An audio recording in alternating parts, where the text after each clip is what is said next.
Oke, kita lihat lagi tajuk alat penyembelihan.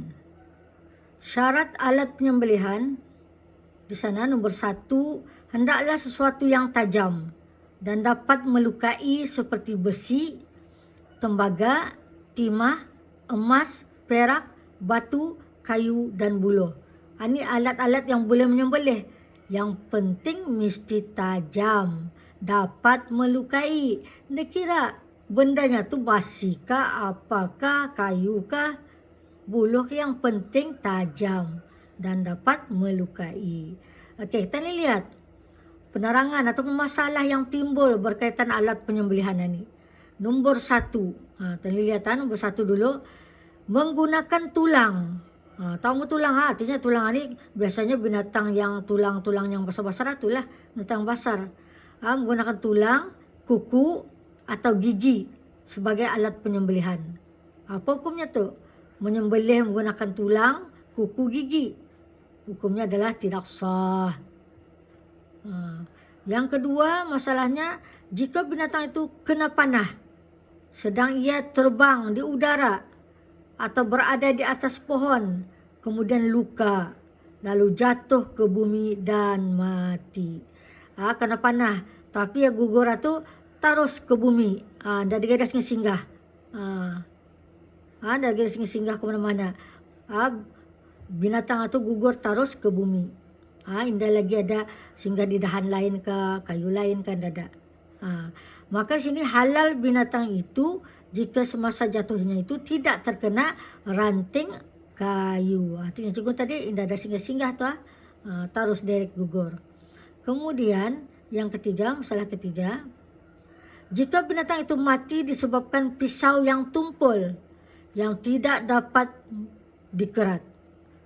Dia mati pakai pisau tumpul terpulang. Ada juga tu mustahil semua ni perkara ni mustahil ni. Maka tidak halal.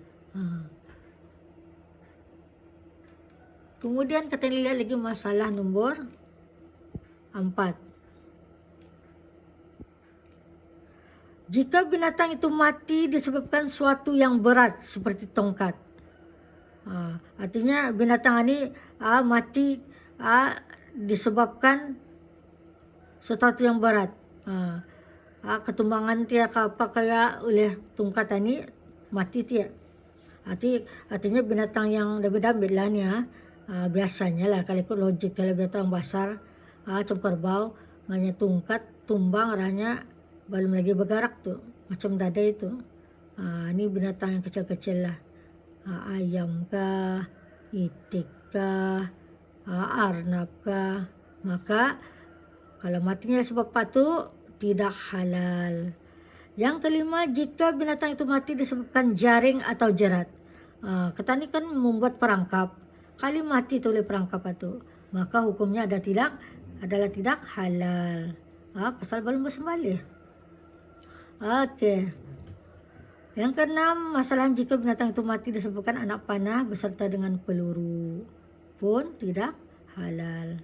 Yang ketujuh, jika binatang itu mati disebabkan luka terkena anak panah, kemudian ia jatuh di atas bukit atau di atas tempat yang tinggi lalu gugur ke bumi dan mati. Ada banyak singgah ni. Tadi burung ada banyak singgah, ini banyak singgah. Ia memanah burung ni. Kemudian sudah dipanah gugur dia di atas bukit. Ataupun gugur dia di atas tempat yang tinggi, di atap rumah gugur. Baru dia guling-guling turun, gugur ke bumi dan mati. Maka tidak halal dimakan. Kita faham. Okey. Tadi lihat lagi tajuk seterusnya. Niat menyembelih. Niat menyembelih di sini maksudnya ialah menyembelih yang sengaja menyembelih ialah orang yang menyembelih itu hendaklah mempunyai niat, yakni qasad sengaja pada ketika dia memegang alat penyembelihan bahawa dia sedang menyembelih. Artinya mesti ada niat menyembelih lah. Kalau sudah megang pisau itu, parang itu tujuannya menyembelih lah, niatnya menyembelih. Biasanya lah ada orang megang parang pisau itu kadang bukan menyembelih, kadang pakainya menghalau pulang tuh, susuhnya cuma tuh. Tapi pada kebiasaannya, adatnya, namanya tadi megang pemarangan ini, pisau ini, tujuan tadi kan menyembelih binatang. Artinya dengan niat lah, ikut niat dua. Niat itu adalah niat menyembelih. Oke, masalah-masalah ataupun penerangan berkaitan dengan niat menyembelih ini. Jika binatang itu mati disebabkan pisau gugur dari tangan penyembelih ke atas leher binatang, dan binatang itu pun tersembelih, gugur pisau itu, baru megang pisau itu, ajiannya baru megang pisau itu, gugur ke leher binatang itu. Sekali sudah gugur ke leher, tersembelih selajur. Apa tuh hukumnya tuh? Hukumnya tidak halal karena tidak ada niat menyembelih. Benar aja tuh, tidak ada niat menyembelih, pisau itu gugur. Oke, kemudian yang kedua masalahnya juga, jika binatang itu mati disebabkan binatang itu menggosokkan lehernya kepada pisau yang di tangan penyembelih, dan binatang itu pun tersembelih, maka pun hukumnya tidak halal karena tidak ada niat menyembelih.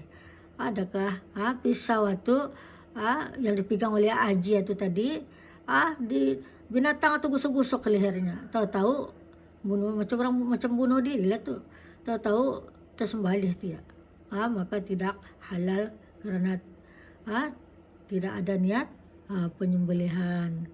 Oke. Kemudian